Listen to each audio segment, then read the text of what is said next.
1 second. Your birthday is coming up soon. I haven't heard back from you. It is. And it's a big one. I kind of have a feeling. Okay, wait. Let me just say this. Uh-huh. I wanted to come and surprise you. That was going to be my plan. I was gonna come and surprise you, but the logistical affair wasn't just working. Because I know you had said you have a wedding in. I have a wedding. That was even secondary. It was mostly because of Vwaere fair, because school, and I looked at Taiwo's calendar, and then the girl that takes care of her was not going to be available. I see. So that's not going to happen. And I don't know a lot of your friends around you. The only person I knew was Tokwe. And I know that, that kind of like to coordinate before the surprise, ends up being on me. So that's why let me just ask you directly that, hey, here's an out if you want to come. But when you didn't respond, I had a feeling that maybe Mikwe is not interested in it. But no. I actually responded to you. I said, no, I did. You should scroll back. Wendy, you cannot cross because I recorded now, but you know what that face means? I did actually. I responded. I said, it's okay. Wedding. That's what I said. That's what you said. Oh no, you were. God, that wasn't direct now. Because I was like, there could be a wedding. So it could mean like, I might still come, but I might not be able to make the wedding. It wasn't very clear exactly. And I know you were trying to toggle that gray line. So for me, because it's another landmark birthday, I've not decided what I want to do, but I've actually requested the day before and the day of the birthday. Usually I don't work on my birthdays anyway, but I don't know. Maybe do a retreat. To be honest, I at this point, I really don't have a plan just yet. Okay. Who knows? This is still... I still got some time to plan. But usually my birthdays lately, it's very quiet. Let me tell you, I could turn my phone off too. So, and I've been doing that for some time. I think since I turned 35. I think that's when I started. It's just like, this fake birthday wishes. What do you mean fake? People that want to wish you well. I don't know wish you well. Not from people who have my number. Oh, I see. I'm talking about that would just see Facebook. Yeah. The convenience. HBD. I can't stand it. Like, no. I was a word police since the days of BBM. Oh my God. No. BlackBerry Messenger. Like, would you just hot shit? You just type it fully. Yeah, I know. Like KK. What is that? And then another group I Solid Foundation Ministry, I volunteer with them. And I've told them over and over, people do not know me again. I mean, people who know me, I don't think they're part of Solid. There aren't that many. I haven't been, there physically in some time. And they keep putting my name out there. I just think it's so unnecessary. So yeah. But wait, if you for me, that's what I mean by fake wishes. Yes. I know it's out of the sense of obligation. A function. Let's just say something. So I'm like, there's no point. You shouldn't force people to wish someone they don't know a happy birthday. Happy birthday. It's always like, LMP, God will make you greater. I'm like, what the heck? Are we all scrambling some things here? Just stop. Don't bother.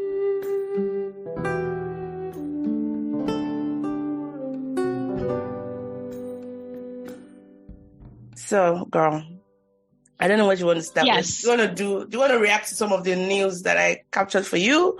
Or you want to do like a extension of... I have some questions that came from the 2 episodes you just did. By the way, thank you for coming on those episodes, because in July, we had 2 of your stories, our story. Well, you both of our stories. Yes, yeah. We featured in 2 stories from the episode, for the episode count. So in July, which is like a record-breaking one. So thank you for that.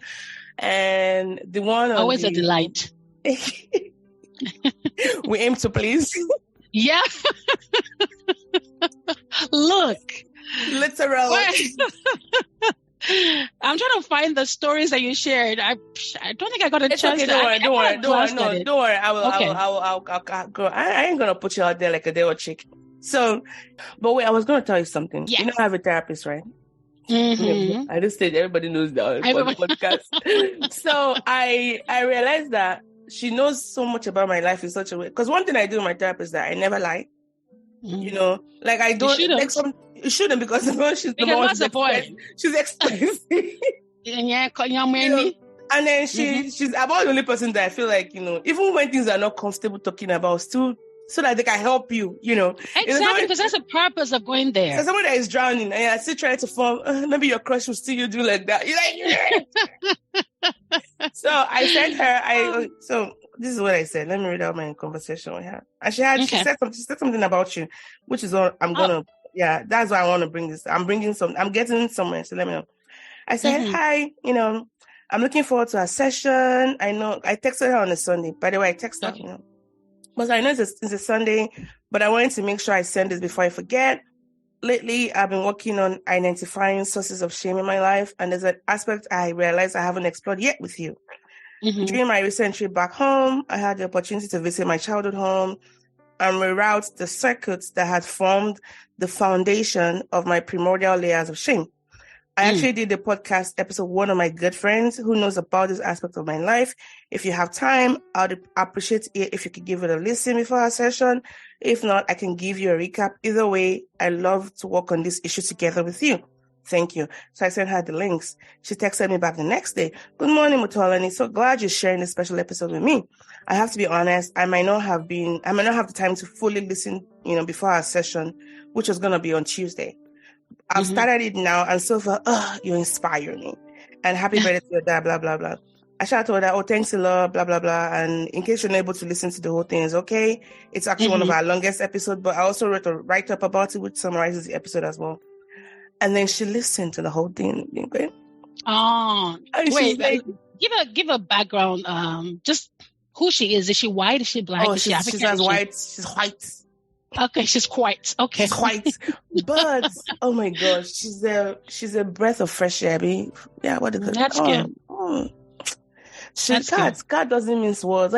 But she's also culturally patient and curious. If you are not, even as a Nigerian, there's some cultures in Nigeria I cannot beat my chest about and go like, But for her, she's able to understand, this is why, I can imagine this is why this is difficult for you. Like when I was having some issues, in some members of my family, she could understand the dynamics. So she's able, but she's also, I share a lot, but she's also able to tack on that foundation in such a way that when things are popping out, she's able to remind me, that is not actually because of you, who you are. It's because of things you've been exposed to, that kind of thing. But she's very effective.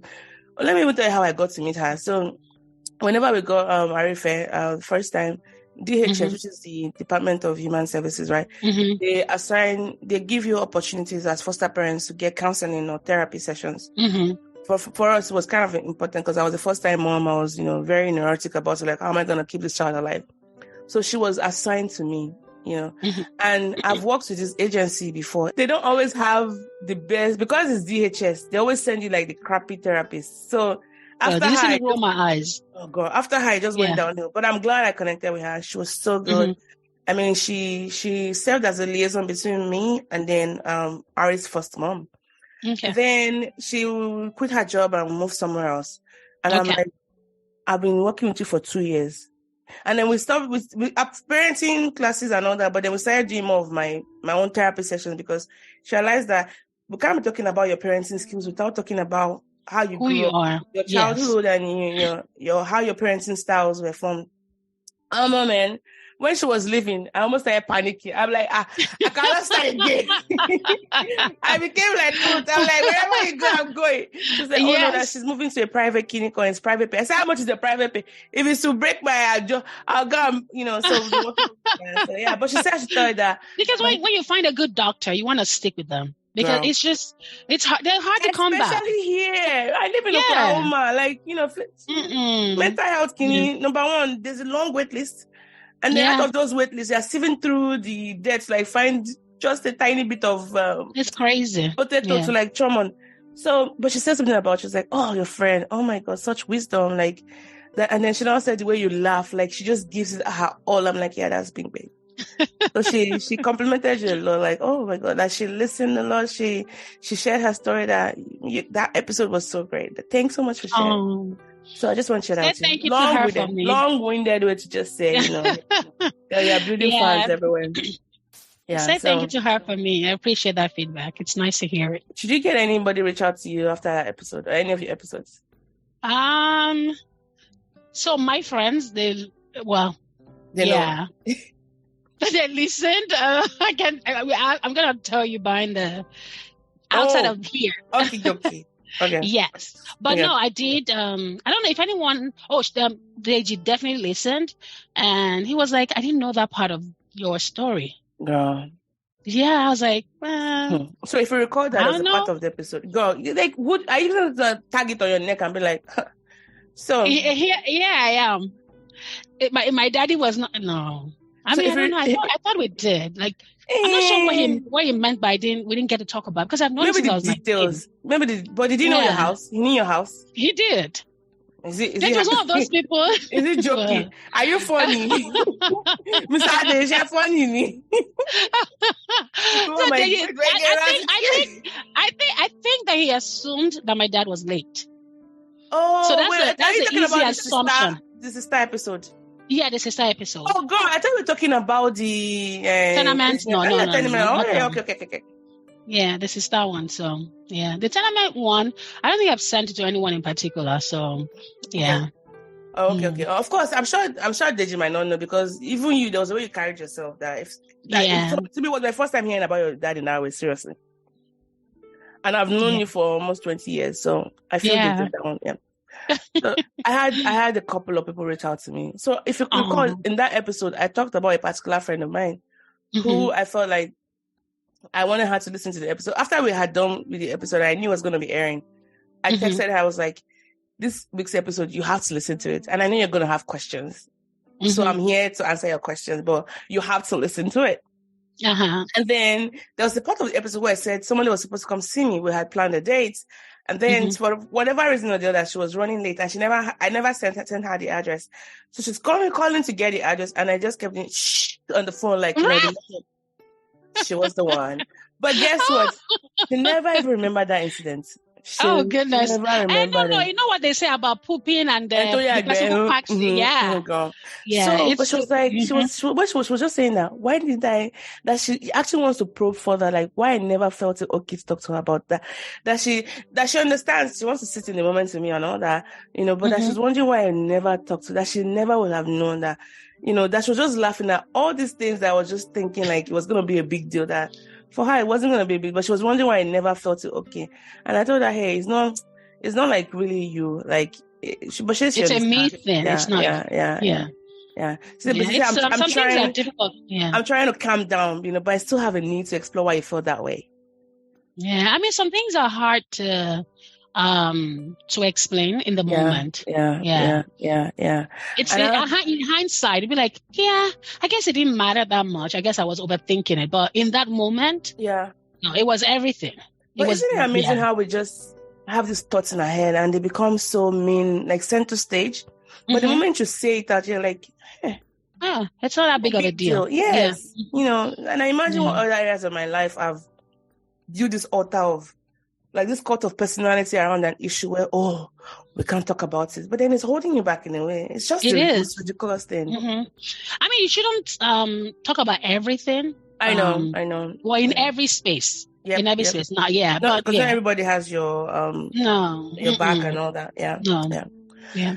So that was that. And I had another person. So I was going to send you the screenshot, but man, the conversation was just but let me summarize it, and I'm not going to mention her name because you don't even know the person one, and of course I want to check her identity. That part is not as important. Girl, you know what I was saying? I think you've said it before, so I'm going to cycle your word. Thank God we don't look like what we've gone through. My sister. Tell me why. Thank God. So I know this person, she's amazeballs. She's a mom. She's got 2 kids. She's doing great. She has a mansion with a pool. Like, she's checking all the good boxes of what is like to make it in America. She's also an immigrant like us, Yeah. And then she said, she sent me, because I posted the episode on the WhatsApp status. She now put 100%, and I sent her a hug. And I sent, let me just, it will end with a hug, because when I hug anybody on WhatsApp, that's the end of our conversation, by the way. If I do hug or lol, like I've already checked out. It's over. I just felt like, let me probe a little. And I said, did you have a similar experience? And I said, yes. And I said, I would never have been able to tell them. No, which part though? Oh, I'm talking about the tenement homes. Oh, okay. God, she grew up there. Actually, let me explain. So she said there was stigma, there was shame. And it followed her, going through high school. She never invited anybody home. And it's so bad that even till now, she still doesn't invite people home. Even though she lives in the big house. With a pool. But I'm just, imagine in America. Yeah, imagine, but seriously, the connection, something never live with you. So she said and it was so hard. So her parents were doing good, but they fell on hard times. So they had to move to one of those houses. And there was that fear of intense poverty, which just stayed behind her, crazy. She still has flashback of telling, even her parents used to warn them, don't bring anybody home. Because even her parents were ashamed themselves. So it wasn't even just, That's even deeper. Exactly. For me, my parents never ever said don't bring anybody home. Like, never. I'm sure they weren't they knew it wasn't an ideal living situation. They weren't super proud of it. But I've never had them sit us down like, hey, never bring anybody home. So imagine the shame you already feel, knowing that you're going from one social class to another, to much lower. And then your parents are also reinforcing that. Yeah. I mean, they had their own feelings to sort out too. Yeah. You know, at the end of the day, parents are people, Yeah. So she's trying to also look at, impact of childhood trauma on present day behavior and also the outcomes. And she's shocked at the connection. So I know you said to send you pictures. Oh, I sent you. Oh, but I sent you the pictures of when I visited at home. Oh, yeah. I have those. But that other friend of mine wanted me to send it to her. I'm like, no, you cannot relate to this side of it. Not yet. Not yet. I've shared, but not yet. So she was also worried about. But it looks a lot better now. God, because they just painted it. But I was there. The smell is still the same.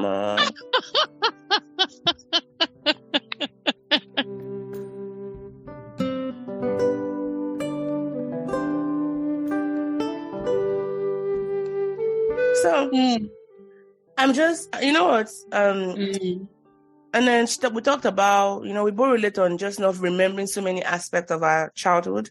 And so, I just want to say that as a podcaster, sometimes you post stories out there, which is good. But when I get messages like this, it makes me really connect deeper, like why we do what we do, right? And so I want to thank you for, exploring this aspect of my life for me.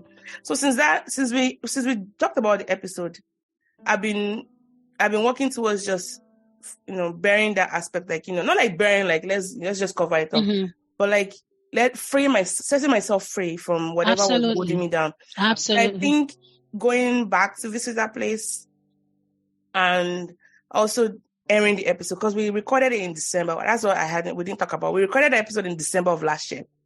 We released it 7 months later. Not because of anything. It took me that long because I just wanted to be sure that I had to work for myself, before, bringing it out there. But there was this thing my friend asked me. She was like, when you went there, how did you feel? I was like, you know what? I left with gratitude for so many reasons.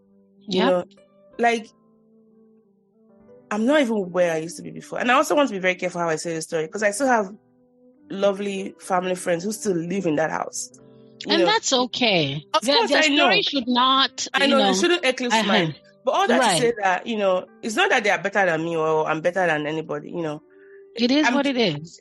But I'm thankful, and I feel like by still holding on to the shame, I'm not doing justice to the beauty of, the growth you've had over the years. Yeah. And that's something you told me, like, living in the moment. So that has also stayed with me, like, because I know it's not just in areas of my life, I still have that tendency to either, forecast into the future a lot often, or just get stuck in some repetitive patterns of just, oh my God, maybe I should have done it, like just going to the past, but forgetting to just live in the moment. So, anyways. I hope that she finds a place, or she comes to a place where she's able to just again live in the moment and see how far she's come. That she's so far away from who she was, and she's not her parents' story. That happened to her parents. She's in the first of all, she's in America. I mean, anything can happen to anyone anywhere in the world. But things, even if shit hits the fan, you can still pick yourself back. I think for most part, people people feel trapped because they don't see a way out. But there's always a way out. You can start from scratch. I'm just saying that, and I'm obviously not wishing her ills, but anything like that. But just to say, even if shit hits the fan, you can pick yourself back up and start over again. It's okay. Yeah. So if you're listening to this, we're rooting for you. You've done great. And I've told her, I gave her specific examples of why I think she's amazing. I can't just mention them here because it might give her identity away. But you know the things I've said about you, the things you've done, the things you've overcome. Oh my goodness, you are defying the odds. So we're rooting for you. Keep shining. You got this. So, any thoughts before we move on to the next? I have some news headlines I want to run. Right. Oh, yeah. Go ahead. Let's do that, Jackie. Here she comes again. Girl. She needs attention every 15 minutes. Did you hear? So we're moving. Let's start with our country, Nigeria. There are like 3 stories I want to share. Hopefully I can get to the third one. There's so many things happening in our country. All at once. Mm-hmm. But did you hear about the doctor who plunged to her death? Yeah. Oh, my God. She just finished housemanship. In a hospital. And then for 40 minutes, they couldn't get to her. Oh, dear God. From a 10th floor. I didn't really get the extra details. So the person who shared the story was her friend. Oh. So the video call, she went to go. So you know how you order food?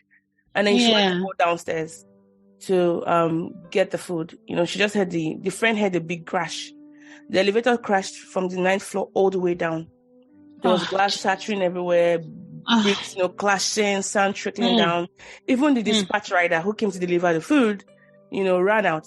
Apparently, he was carrying the food that the friend had ordered, And so there are 2 points in the story. 3 points in the story. There's the deliverer. Think about it like Uber deliverer, but they come on motorbikes.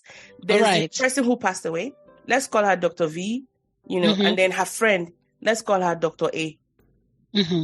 Let's call the dispatch rider Kodri, because that's his name. I think that's his name. Okay. Well, I don't know if it's Kodri, but let's call him dispatch rider. Sorry, no offense to any dispatch rider out there, but it's just there. So there's Dr. V, exactly. Dr. V is, the one who passed away. Her friend is Dr. A, and then the dispatch rider, right?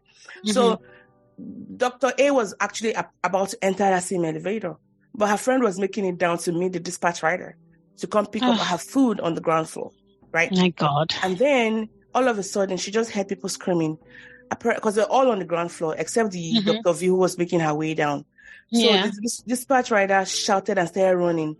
And, the dispatch rider, let's call him Koji, sorry. Koji was running to get help because this rider is like a mouthful. And, they tried to pry the door open, but it wasn't just open. After they just started hearing like muffled sound of excruciating pain. And it became apparent that this girl was, severely injured. There was a gash on her forehead. Her mouth had another one, like almost like raccoon eyes all of a sudden. She was also lying, and this is her reports on Instagram. I'm not, trying to sensationalize the story. This is what her friend put out. I'm just reading verbatim. I'm sorry, paraphrasing. So she was lying in between the base of the elevator and the ground floor, and the engine hanging overhead, which means that any miscalculation in movement, any pressure, she just crushed instant death. So she was literally sandwiched between the hanging engine and the ground floor. And there was broken glass, her limbs were fractured. And she's a tall person, so imagine the comfort. Because, elevators, imagine if you're now stretched. They're only so wide. Especially the ones in Nigeria. Yeah. They called them professional engineers to come and dismantle it, because again, nobody could just enter that space. Anything could have happened. It took 40 minutes for them to get there. The sent representatives, the guys came dressed in suits. In suits? Yeah. Yeah. To come and do what? And they were just 15 minutes away. Why did it take them 40 minutes? And she was telling her friend, relax, help is coming. She said, don't tell me to relax. Tell them to get me out of here. They eventually got her out of there. But she kept saying, I think I'm going to die. When they went, and these are doctors, which is what is paining me. Not that anybody's life is more important than anybody, but these are people that put their lives on hold for other people in these crucial moments. Whether it's a doctor or a non-doctor, every life matters. Yeah. So emergency care was almost zero. Inside a freaking hospital for that matter. Of all places where you can get injured. You would there was think no blood in the hospital. That you stand a better chance. There was no blood in the hospital. No blood. They were taught to give blood for blood loss in med school, but there was no blood available for this person. It's all theory and books. They have blood drives, right? Mm-hmm. Yeah. She was stuck in that elevator for 1 freaking hour. By the time they wheeled her out, she was already weak. She kept saying, I don't want to die. They commenced CPR, and finally, it happened. Like play. From the elevator taking a maximum of 8 people to it stopping between those floors, they're forced to use your leg, and then the whole engine hanging, everything. Wait, was she the only one in the elevator? She was the only one there. But they have been complaining about this elevator for the past 6 years. Apparently, someone shared their story about the same elevator. Yeah. They were stuck, and they had to pull them out from a floor. Oh my God! Yes, there was no light, there was no water, and I think it's been bad since 2018, from what I heard. Yeah. They've written letters. They've talked to the medical guild. They say, whatever, go to Alausa, which is like the powerhouse for, think of it like your Senate, what's the Capitol building here, the way they have it in the States here. So sad. Back and forth, 6 good years. They say they should manage, they've been sleeping in call rooms. These are people that went through housemanship. There was no water. First minimum. So someone, which was the governor, current governor, he came. There was waterlogged areas in those places. My God, a hospital. So she's gone. Dr. V passed away. Yeah, sadly. It's most of the time, tragedy is what it takes to get them to wake up. But didn't you hear about the plane that just crashed? A plane crashed? A plane crashed in the middle of Obakra, Ikeja. Wait, this is not funny. This is not funny at all. I'm not even sure why I'm laughing, but what the hell? Sorry. Yes. When was this? This was maybe, when was it? Oh, hold on. It was a small airplane, 3 days ago. Even if it's it doesn't matter the size. It crashed. It was on a test flight. There were 2 passengers on board, right? And it crashed, not Abakra now in Keja. Yeah. It crashed. So, and it caught on fire. And there was no way to put it out. Yeah. My God. Let me tell you, I have a fear. Look, if I fly from America and I land, if I fly from America to Abuja, you will have to come and meet me in Abuja because I am not coming to Lagos. So you don't do like inter-flight, whatever? I have never, because it's so scary. No. And then I love to drive, but then the roads are not safe. First of all, they're not good roads. And then there are thieves on the road. There are armed robbers on the road. People who will literally kill you for nothing. So no. If I fly from Lagos, if I fly from America to Lagos, I'm stuck. If I fly from, you will have to come and meet me where I'm at. It's crazy. I did a flight because I had a conference when I went home like some years ago, and I had to fly from Lagos to Ilorin and then back. Girl. I'm sure you were praying. It was so unnecessary. Even the onboarding process. God. Even the plane. Chaos. The heat. So chaotic. Yeah. And then on the way back, usually you get there like an hour, right? 2 hours, they were calling me. I didn't pick up the phone because I didn't know the number, right? My friend had to call me that if she hadn't picked up, they were going to give my seat away. I'm like, where does that? Even though we've paid, they were calling to confirm we're going to make the flights. And from Ilorin to Lagos, it was overland. That's the name of the airline. If it was only 1 flight per day. So if I miss that flight, say bye. Next day. I'm like, wait, if I already checked in, why are you calling me to confirm if I'm going to be on the plane? It's 2 freaking hours before. It's the level of chaosity. It's just, I can't comprehend it because we're smart people. We're really intelligent people. The minute we step out of Nigeria, we function. We're great. But in Nigeria, it's like we're not able to use our minds. It's like almost like have you seen Doctor Strange? It's like a different dimension. Like time is like, I don't know. And I'm saying, when I think about Nigeria, I'm always like, which way? Because I I mean, you come and know the story. I want to go back, but this is what I think about. Let me tell you, when I went to Nigeria and I was stuck in, I keep saying stuck. I wasn't stuck, but I just refused to travel within Nigeria. Anyway, I was in Abuja, and I think I was only in Nigeria for 7 days at the time. Hi, there's a lady here. Oh, wait. Oh, that's our sister. My sister-in-law. Sister, you remember her now? Hi, so lovely to see you. I'm actually wearing a dress. I took it today. You remember this dress now? Oh, yes. Yeah. From our collections. Thank you. How you doing? Good. Well done. Thanks for joining us. So just talking about Nigeria as usual. Okay, so much to talk about. I know. Yeah. Thank you for joining us. Yeah, so I was in Abuja at the time. I was just there for 7 days. Again, I love dogs.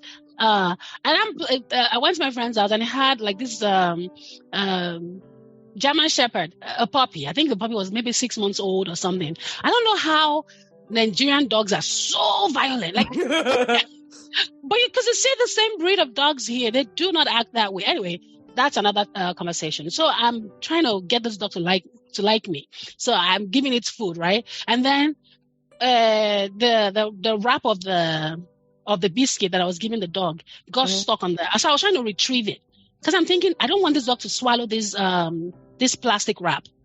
The dog just snapped. Almost like she wasn't trying to bite me. It was almost like leave it alone, leave my food alone, kinda. And then I still had the scar. It's right here. Girl, I refused. I said, I am not getting any vaccination. Why did you get a vaccination? The rabies? In Nigeria. Girl, you're lucky you came out of that in alive. No. Let me tell you, obviously I'm not stupid, right? So I made sure I was like, let me see the record. The dog had, all the shots. Oh, okay. So it wasn't. So it wasn't like a stray dog. No. I was in a proper house, Tolani. Okay. But I was not like, no. It didn't happen on the street. No. And hold on, for those that might be listening to this, there's some, on the island they have these travel vaccination clinics. They might be a lot more expensive, but you can get your shots and all that you might need. So that way, you're not withholding yourself from the care that you I don't know. It's just a lack of trust. It might be effective, but I just refuse. I said, you know what? I'll trust that this dog's the vaccine history is accurate. Exactly. When I go back, of course. My phone charger. 1 second. I'm listening. Sure. Okay. Sorry. Yeah. It's okay. Did you go and get a rabies vaccine? Oh, of course. I came. I mean, and I knew I was only in Nigeria for 7 days. I was like, man, I'm going home very soon. I'll be fine. But imagine the things you are missing. I went back to the hospital with alacrity. I was like, there's no. I mean, of course, I knew that they wouldn't tell me that the dog had the vaccine up to date if it wasn't true. If it wasn't true, right? Again, like I said, it was a proper house. So but it was just. Yeah, I don't want to be sick when I'm in Nigeria. I don't. And thankfully, the times I've always gone, I've never been sick. So yeah, it's just crazy. You go there, they give you the wrong medication that had expired. And then now you're in even a bigger trouble than the malaria that you had gone to be treated for. It's just no.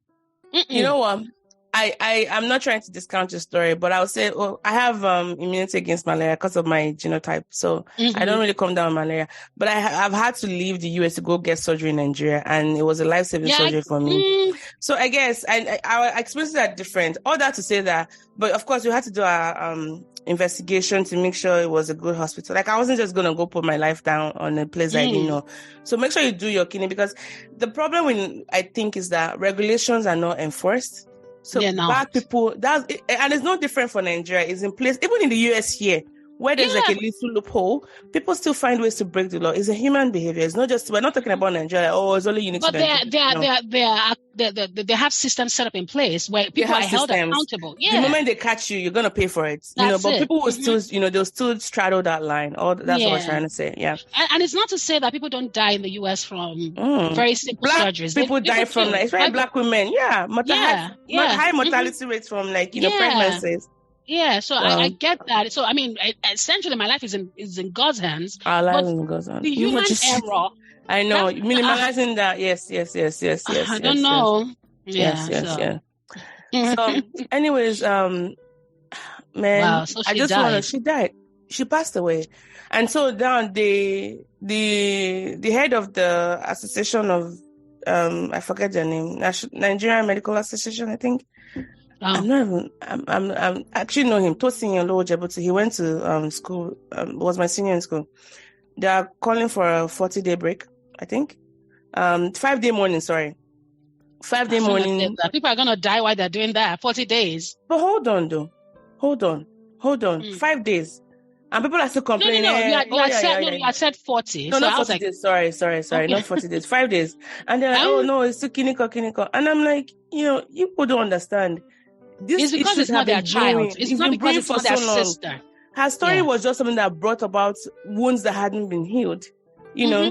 And this elevator has been faulty since 2018, and then now that somebody died, So, anyways, that's that one. And now they climb stairs now. What should anyone who's on the 10th floor?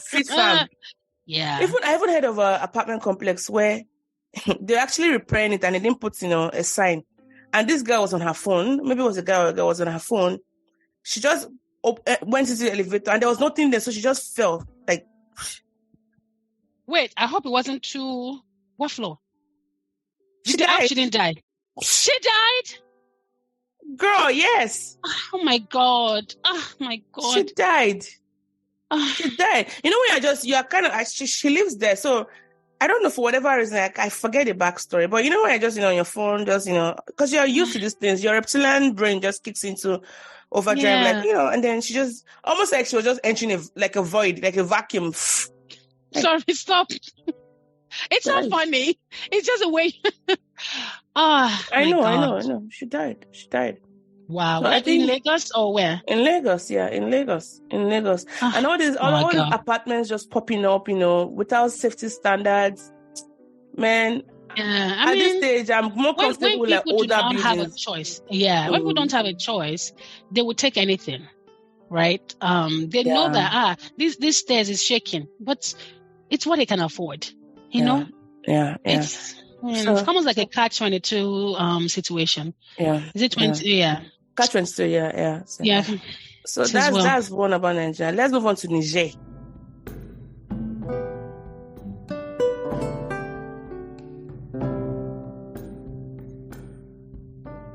Girl. Hey, what's happening there? Niger. So, how when Vwaere was president, right? Oh, that story. The other Niger. Yeah, apart from that, people thinking that he's from the Nigerian. Oh, no, not that. Not that part. He had favored them a lot. They got a lot. So he's retiring there or something. He's done. Since power changed hands to the new president that we have, Bola Ahmed Tinubu. But let's talk about Niger and just the position in Africa. I'm not super political. I like politics, but I don't just like the way people talk about it so passionately. I see everybody, what we see is what we hear. That's we're all on ground. So I'm always very careful how I say it. But let's talk about Niger. Niger is very important in West Africa. Number one, it's the geography. It's the largest country in West Africa geographically.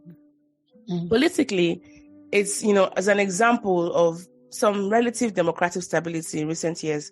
But when you compare it to its neighboring countries like Mali and Burkina Faso, which, Mali had a coup recently.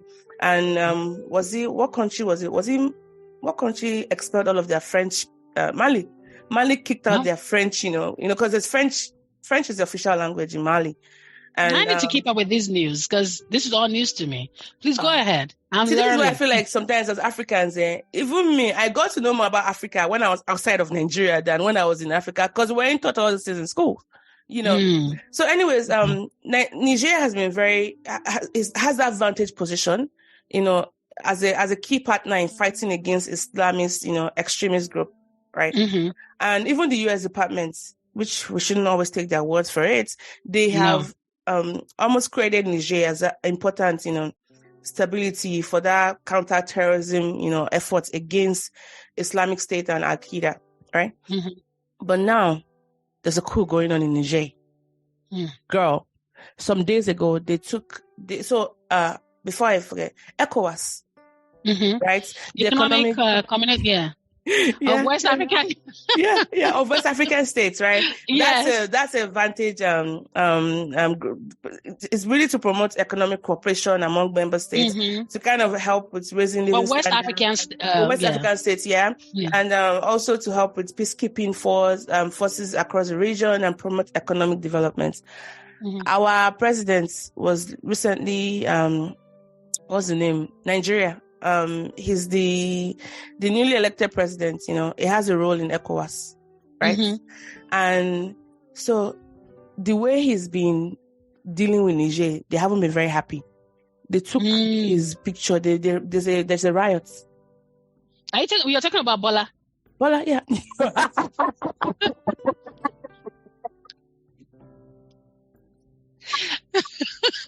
Like you have to go on the same street.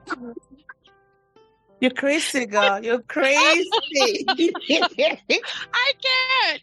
Wait. You're crazy, girl. You're crazy. Crazy, girl. You're crazy. No, but that's his first name. I just wanted to I know that girl. We used to roll together. No, but in the same way I would say Vwaere. I know. But I said Tinubu. You didn't say Tinubu, you said Bola. Girl. But you said Vwaere Mohammed is his first name. Is that Mohammed? Yeah. No, but you said Vwaere. You just said Tinubu, you said Bola. Wait, Bola Tinubu. Bola is his first name. Yeah, Mohammed is Mohammed's first name now. Vwaere is the last name. So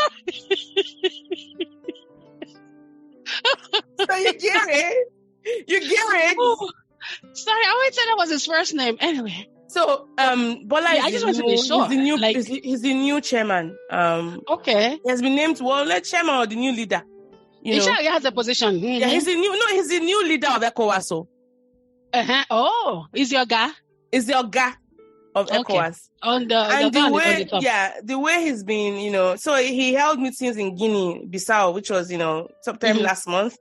And the West African leaders so they have blocks, right? Which is, but anyway, blocks they chose them. You have to break these things down because I'm sure that people like me who would like to know. So they have regions, like almost like ECOWAS has regions. Yeah, regions, sorry. So they chose him, the West African leaders chose Tinubu, or Bola, like you call him, as the regional bloc chair for the next year. And he took over from Guinea-Bissau's Sissoko Embalo, right? Now, Nigeria is seen as, we are the giant of Africa. I just want to be careful how I say it because I'm speaking from a place of privilege as a Nigerian, so I need to acknowledge that. But then the Nigerians, not Nigerians, the Niger people are not very happy about that. They came out en masse, protested, burnt his pictures. They even call him Ebola. But for why though? What did he do? He's almost like let's say what he's doing in Nigeria right now. Okay. He has moved for subsidy. Or it's tightening things up. No, but no, it was a shitty thing that he got. But one of the first things he did when he entered now. He took off the subsidy. Do you know how much fuel is now? It threw people into chaos, and they're still there. They're still in that state. They were hungry before under Vwaere. This time around, it's like I don't even know how to call it. Starvation. But the thing is, to make it better, it's going to get worse before it gets better. So it's going to be a rough ride. No, usually, because let's call it what it is. Nigerians have been on that. No, look at since Buhari, 8 years of it's not Bola's fault. Because that's what he got. Sorry, Tinubu. It's not Tinubu. It's not Tinubu. Do you get what I'm saying? But it's like he took over what was already spoilt. Like, but Buhari didn't remove the subsidy. He did not. You know how oil is important in Nigeria. You know how oil is important in Nigeria. I get it. Nothing that happens, everything collapses. The food chain collapses. You know that. Yes. So first they were dealing with hunger. There was no lights to add to that, and now you can't even get to where you want to get, even though you have money to buy fuel. So I get it. Yeah. But what's the way forward? Something has to be done. I feel like you can remove the subsidy, but you need to stabilize the country in a way, because they've been starving for 8 years. Yeah. And if you look at the naira, I changed naira against the dollar. 800. God, I was like, let's send money home. But hold on, we cannot be riding on the sufferings of our people. I cannot, but it is what it is. If you have money, now quickly build a house, because your money will go far. I'll quickly advise anybody. I know it sounds like I don't. Girl. What can you do? It is what it is. Until it gets better. Remember how you were growing up when you hear somebody's a millionaire, like millionaire. Million is nothing now. Guess how much a million is in Nigerian currency? Guess how much now? Just guess. $800. $1,250. There you are. It's never up to my mortgage. I'm a millionaire in Nigerian standard. Girl, no, you're a multi. Don't call it. You're actually a billionaire. Which billionaire? Naira. All those things are peanuts as well. But seriously, compared to like $10,000 when it was 110. I know. Yeah. Crazy. So Niger, but see, I forgot to even mention this part. Some days ago, they actually overthrew their government. Oh. The Niger people. Yeah. They overthrew their governor, the president, sorry. There was a military coup. Wait, is this still a military nation? Jackie? No, it's not. They had a democratically elected president called Mohamed Bazoum, and they installed General Chiani as the head of state. So they went from a democracy to military. Mm-hmm. And they're doing well. They're rich. They're producing uranium, which is like 7% of global supplies of uranium. Which is good. But man, even so there's a Sahel region of Africa which has Mali, Niger, and Chad. That zone is like a strip.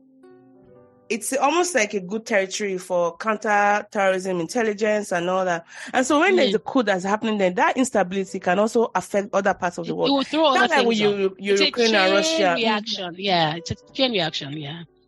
So France, which I'd like to put his mouth everywhere, because France was once in bed with Niger because they colonized them, Just creating chaos everywhere. They've condemned the military takeover. Now, I don't know a lot about the past president that was, overthrown. But anytime I hear all these colonial masters condemning something, I'm always putting them. Are you people mad? I'm like, because history is not that. No, we know what you guys did. What's in it for you? Why do you care so much? Right. It's never like, oh, we love you so much. It's always a hidden agenda, always something, ulterior motive. Yeah, and some people even saying that maybe Russia is colluding. Really? Because there's some sects within those coup plotters that were waving the Russian flag. Wow. Yeah. They call them the Wagner mercenaries. Yeah. So, yeah. Yeah. When you delve into these issues, and this is why, as much as I love to have political conversations, it's so depressing. It's so depressing. It's so deep. Yeah. Well, that, and also, it's depressing and very deep. It's, where are you going to start from? Because as you're unraveling, it's like onions. It's just, there are layers to it, I've always said it. I want to be the Minister of Education or Health. But it's not as straightforward. In Nigeria, it's not. I mean, and then your life might even go for it because people are stupid. Yeah. People think public office is, delay. Yeah, I don't know. Oh, but one other reason why Niger people are also mad at Tinubu is because I have to be careful. I say so. He's the chair of ECOWAS, right? He immediately denounced the coup, and then he sent the president of Benin to go and mediate between the two parties. He also sent Benin or Benin.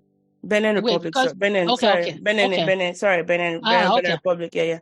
Okay. President Talon to go and mediate. And then also the former Nigerian military head of state, Abubakar Abdulsalam, he was sent to Niamey, which is like the capital of Niger, to help with.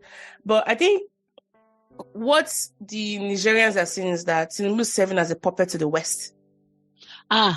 Because Kamala Harris and also the Secretary of State, Anthony Blinken, they've praised Tinubu's swift action, by denouncing the coup and trying to reinstall the ousted president.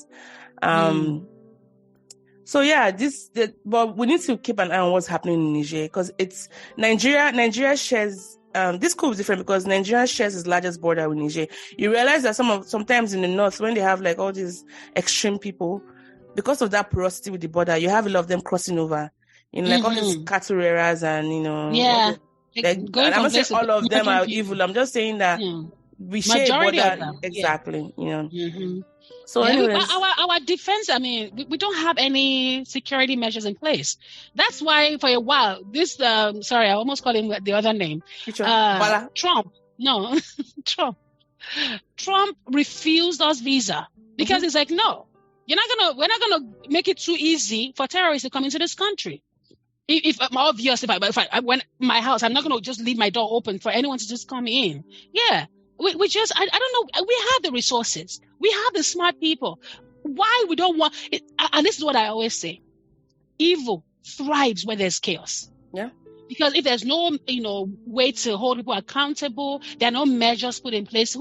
Anybody get away with stuff? You buy land in Nigeria and you can build, even though and then 5 years or 10 years from that time, they come and demolish your house because that was intended for a road to be built on. And now you built your whole house because someone sold you that piece of land, and boom, because they're not measuring or no accountability group somewhere. Yeah, it's only when the house is almost completed, and they come and then they put that red mark on your wall. At what point, It's just but again, I have benefited from it. Let's call it what it is. Let's call it what it is. Let's call it spade. I have benefited from it because again, my money goes further in Nigeria. But man, it's so heartbreaking though. But at what cost though? It's so heartbreaking. It's so heartbreaking. Is. Yeah, it's so heartbreaking.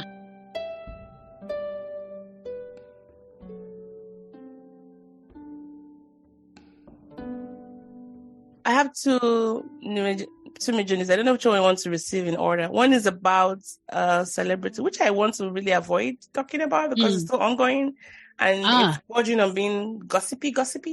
But she's released her side of the story, which I think is something to explore. And then one on South Korea. So which one do you want to go first? The Nigerian one. South Korea or... No, the gossipy. Let's talk about it. You called it that. No, what is it? I want to see. But it's not Nigerian. It's not Nigerian. Okay, it's not. She's not Nigerian. Okay, so... Okay. So Lizzo. Lizzo. Oh, yeah, you've not heard? Yeah, what happened to her? So, this is heavy. Allegedly. Okay. Her ex-colleagues, her dancers, they've come forward. The big girl, something. Yeah. We know we sang her song last time. You had to explain to people who Lizzo is, because not everybody is. If you don't know Lizzo at this stage, then maybe talking about the episode. So who's Lizzo? Lizzo is a flutist. She's a body. I know people call themselves body positivity. I don't know what that means, but she vibrates on a level about her body. Her name is Melissa Vivian Jefferson. She's known as Lizzo. Lizzo. She's an American rapper. She's a singer. She was born in Detroit. She's about 35 years old, and she plays the flute. She's also very well endowed body wise, so she's a body positivity spreader. And her image is just promoting different body types. So she's very open. Outspoken about it. That word, yeah. Yeah. If you just scroll down her Instagram, and I say you should do that on an empty stomach, because you're going to see a lot of jiggle.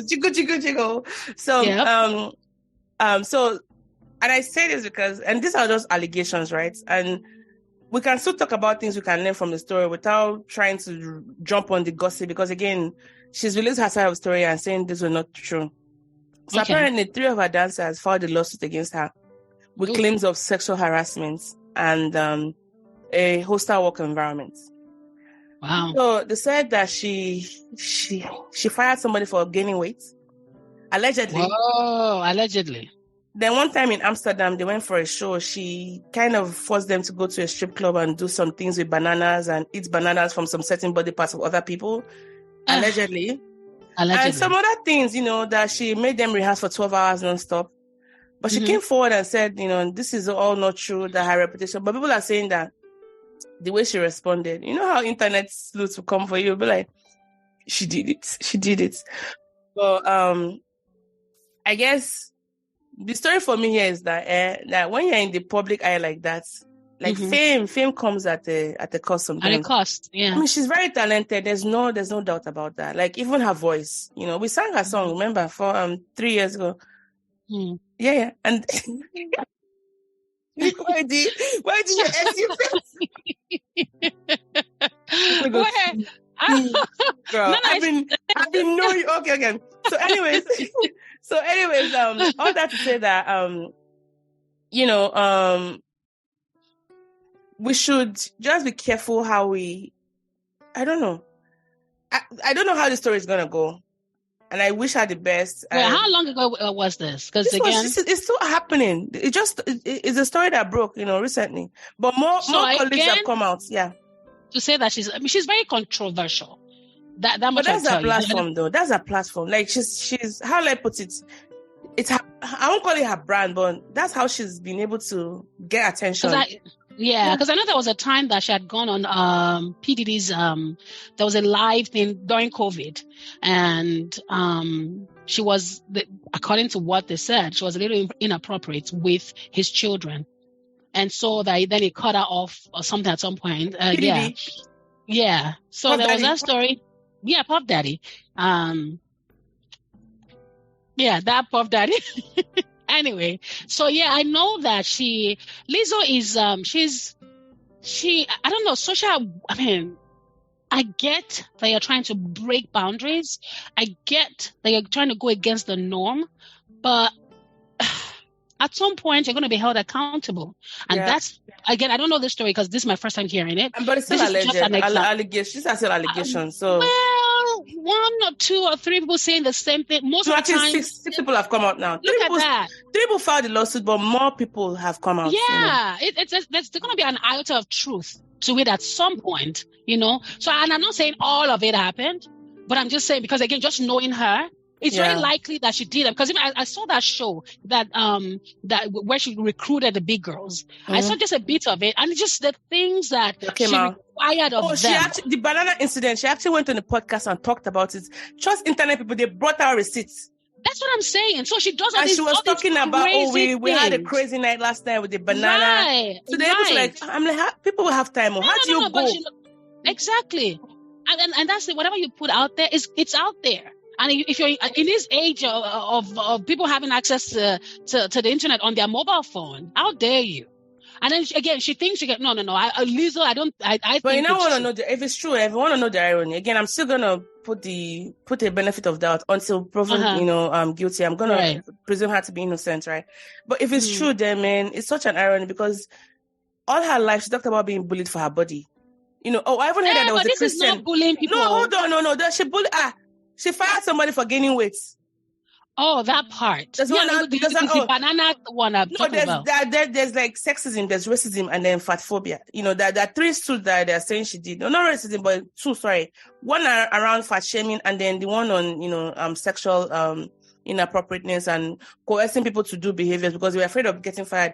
I heard there was one of her dancers who was Christian, and Lizzo knew she was Christian, but she was kind of like always forcing her to simulate like sexual crazy things. And I do not look. Let me tell you, I don't know Lizzo, but the little I've seen of her, I believe it. I believe it. She's always. Let's still presume them to be. Look, she's your favorite person. No, because she's my favorite person. denying this or not? No. Let me tell you something about celebrities. I would admire their gifts. I'm messing with you. Unless I know you, I'm not gonna say beat my chest and say she can never do it. No. I'm messing with you. Oh yeah. But no, because I know that you love her music. I don't really love her. I like some of her songs, right? But we sang her. Yeah. Not sure in Boso. We sang her song. And again, what she was saying at that time in that song, it was okay. So it's not. Yeah, she's the little I've seen of her, she likes to break boundaries, and there's nothing wrong with that because boundaries are there to be broken, but they're just norms. There's morals. But some of the allegations are so wild, man. Like she asked them, allegedly again, to perform with nude dancers in Amsterdam, to eat banana placed in genitals, to touch people's, boobies, and then maybe for her, she's trying to get them to be like her, but you can't force people. That's your choice. That's your choice. You can't then force people to then do what you would do. Because again, you don't care about these norms. Look, I don't know it allegedly, but somehow I believe it. Yeah. Yeah, just because of who she is. Yeah. May the odds be in her favor. I guess the story here is that there's something fame does with you, because if those things are true, especially with the fat shaming, then I know, it's like you've gone through that. You know, it's sad that you go from being bullied to becoming the bully. Unless if the person, when they gained weight, they couldn't move as best as they did before, because we also have to put that into consideration. Now, I don't know. Have you seen Lizzo? You're not the biggest person on that stage. I get it, but she's able to move. Have you seen her? She moves. So just because someone is big doesn't mean they can't move. I've seen slim people, they don't know how to move. But and you see a big person and they are moving. She's a trained dancer. I get it. What I'm saying is we don't also know, because we don't have. Do you have the letter of why she was fired? Maybe she wasn't performing as best as she did before. There's also that part to it. Because let's be real. Your hormones are raging every month, and then you put no. I should be a woman. I'm a woman. No. There are days where you can't really. If you get a little weight, it starts to affect your joints. Let's just wait and see. But all the best to her, and I'm not holding my breath. I wish I had the best. I wish I had the best. Man. No, that one that doing crazy things, or that one, I would not say that. I think I believe them. Yeah. But all right. It is what it is. On to the last story for today from my other favorite country, South Korea, and I think this is very important. Yeah. So as you know, of all the OECD, so OECD is think of countries that are top. Well, okay, let me break it down. So OECD stands for Organization for Economic and Cooperation and Development. So it's a unique forum that has like 37 a government of 37 market-based economies, and they kind of develop policy standards to kind of look at how they're growing, like sustainable economic growth. Now, the countries that are there are the ones that are top performing, right? And the US is part of OECDs. So what they do is that they kind of like rank themselves based on certain indices, like mortality rates or healthcare or education, or so they have indicators, right? Or technology, innovation and technology, government, health, finance, all that kind of stuff. Now let's go back to South Korea. When it comes to fertility rates in South Korea, it's taking like a nosedive, like it's scrappy. There's no barrel there anymore. It's scrappy. And it's been declining since 1960s. The government has tried a lot. Actually, before, what started it was shortly after the war, which Korean War is still ongoing because they still fight. There's still a war with North Korea. The government adopted this economic planning program and family planning program. Then, because they were ravaged by the war between 1950 and 1953, then in the late 1950s, the GDP of South Korea was actually very bad. It was one of the poorest countries in the world, but then it began to grow, and then slowly the government started encouraging people to, give birth, and then they targeted married people, but they wanted them to start using contraception. Until then, very few Koreans use contraception because they felt like for them to grow where they need to grow, the birth rate has to be lowered, right? But now guess what's happened? They have super low fertility rates, man. 0.78 children per woman. South Korea is already small enough because remember they were annexed off of North Korea, right? So they don't have a lot of, people, and then it's a very small island nation, I think their population is just a few millions, right? So back to their birth rates. The government has been trying so hard, for people to be, go at it. Don't go at it. That was many years ago, but so I think they're like 52 million thereabouts. So it's still, that's like 2-3 local governments in Lagos. That's like 2-3 local governments. We love you. We love you. I love you. But I'm just kidding. Lagos is like 15 million, so it's actually bigger than Lagos as far as population wise. But as far as the birth rate, it's really been declining for a long time, right? And it's also projected to decrease, in the next 4-5 decades. There's some initiatives the government has done. They've been promoting mail order brides from other countries like Uzbekistan, Russia, to kind of come, like migrant wives. They'll move them to the countryside, provide some form of incentive to the family to set up, a family and start giving money. Anyone that is of a darker shade, because they will get them. They get them going quickly. Let me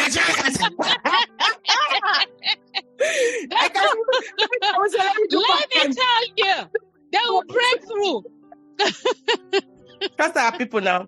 So, but then there's some things that make it very hard for there's so many issues, like the cost of living in South Korea. Hey God, housing costs, so high. The job market is super saturated. Wow. People walk. There's a reason they call it hell the sun. You can't even leave your work until your boss leaves. Really? And some people are just they're just trying to build stability. So you find a lot of newlywed couples living with their parents until they're able to buy a house, because usually, ideally, the parents of the groom or the bride sets up the family home for the new bride. But with the cost of living, and because they don't have space, you now want to bring an extra mouth into this situation, and then your career is gone. Because as usually typically, because I had a couple of my Korean friends, when they have kids, they stay at home for a while, take care of the kids. So one income is already down, right? And South Korea is small. North Korea has more of the space because it's the mountains.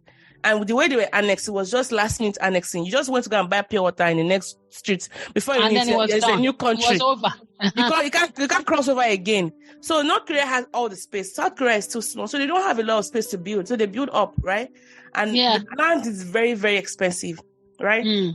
So the government has been trying. They've rolled out enough so now incentives and programs to do that. So now, guess what they're doing now? Wow. The president has he's pouring like 200 billion thereabouts to help into what? Let me tell you this thing.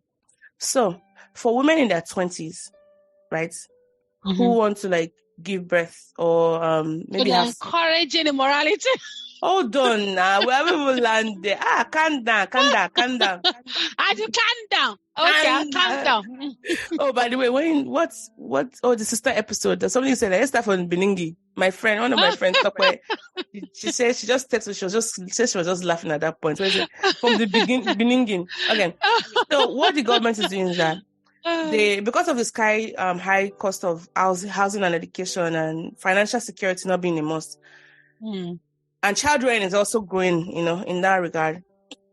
If you're in your 20s and you have like some issues like polycystic ovarian syndrome or ovarian cysts or fiber, things that might affect your fertility outcomes in the future, you're able to freeze your eggs. They're providing funds. So that way you can start your family in the future without worrying about your biological clock. They're also helping, this freezing of eggs actually seems one of the best ways to kind of buy reproductive time, because they're because women around the world have been exploring that. As a matter of fact, I tell my friends in their 30s who are still trying to settle down, like if you can, go harvest those eggs, because they'll be like powdered milk after a while, So yeah, I just wanted to share that. I thought it was very, very I think that egg freezing is just one part of it. It's just a tiny solution to the problem. But it is some solution. Working conditions, because it's so hard. It's so hard. Well, you see, and that's the thing. I guess again, you're obviously more invested in South Korea than I am. I love them as a people. I love to watch the K-drama, but for me, there's a story I read. No, I watched actually. I think it was on Netflix. I don't know. I don't think it was South Korea. I think it was China.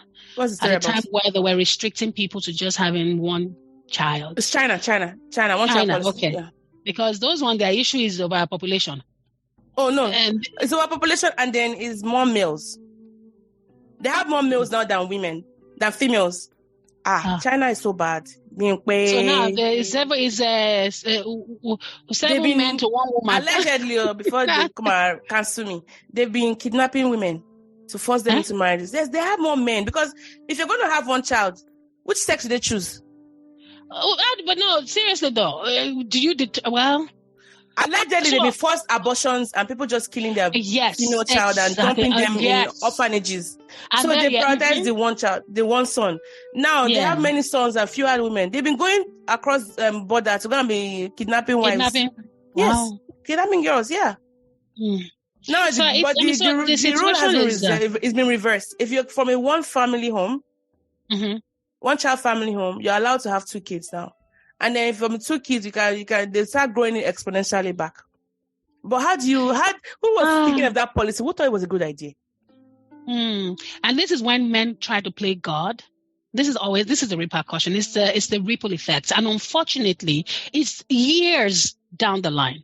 And that's exactly what, they're experiencing. And I'm sure, again, you were forcing them to use contraceptives.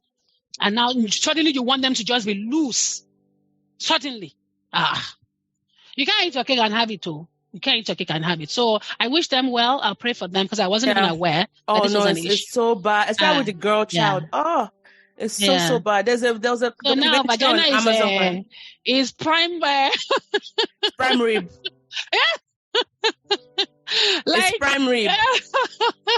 Oh my God, I see we didn't have enough to worry about. Now you have to worry about someone kidnapping you, forcing you to have children because, by all means, we need to populate this land. So but I think that is a good initiative from the government, but they also need to balance it. So I have a Korean teacher, right? She played a documentary for me the other day of how there's so many jobs that are open, but not many people are filling it in Korea because it's like this Generation Z and their mental health skin, which I really applaud them for because they'll tell you I'm out. If it's not helping my mental health, I'm out. They don't, they're stressing them, they're gone, they're quit. They're even telling you they're quit. They don't even give you 2-week notice. You just text them, I already quit, Yeah. So, it wasn't working. It wasn't vibing. Yeah.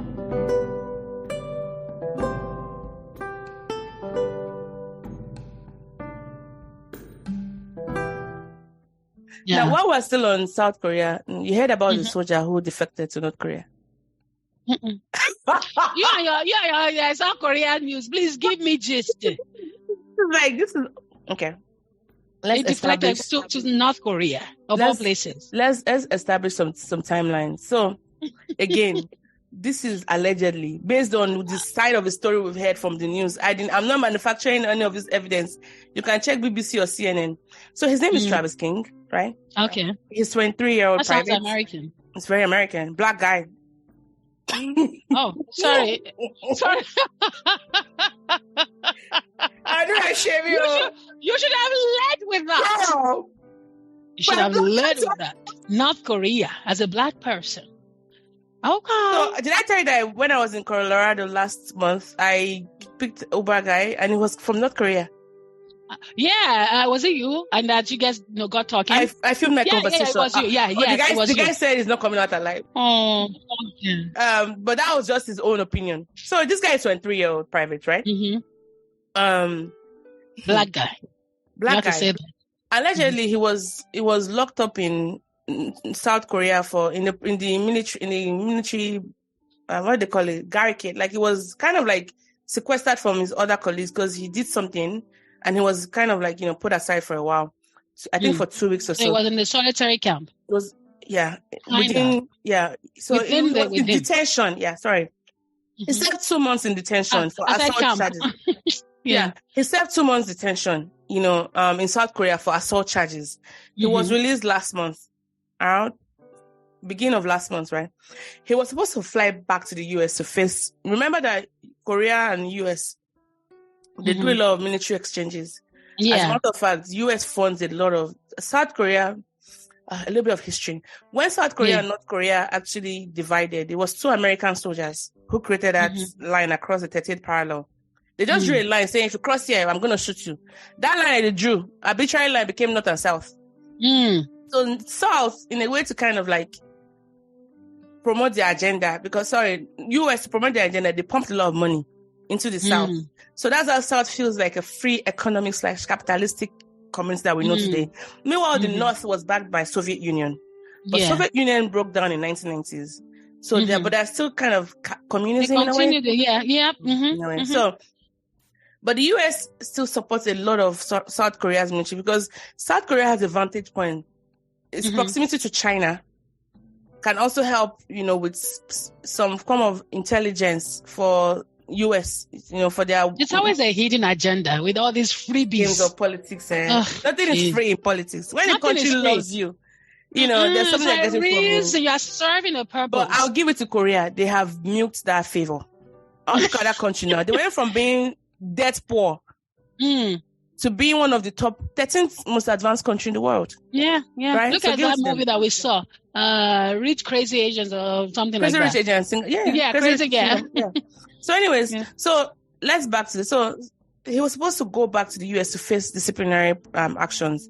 So he got to the airport. So there's this DMZ. Do you know about DMZ? It's called the demilitarized zone. Even though they call it demilitarized zone, it's the most heavily guarded zone in the world. It's an area where, the irony. When somebody asks you that, which is the longest war in the world, it's the Korean War. It has never ended. Because no treaty has been signed. So they are still technically at war. At war. Thank you. I was looking for the preposition. They are still technically at war. So it's a strip of land, that kind of runs across the Korean peninsula, right? Near that 38 parallel that the two soldiers drew a line across. Yeah. Right? It's about how many meters long? Like maybe 160 miles long and maybe about 3 miles wide. So it's not like super, but you have soldiers being stationed, North Korea on one side, South Korea on one side. If you've seen them crash landing on you, right? Yeah. Now, that one, sure. Some companies have group tours to that area. But that group tour, because I was supposed to go to Korea in 2020. We already booked our flights, booked our itinerary. You have to book that. COVID happened. COVID. Sorry, just fucking Korean. So, look at me, just natural, just stupid about Korean.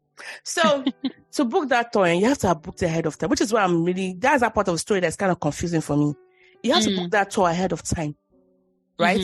So has this guy been planning his escape? Because he got on that tour. He ran from the airport.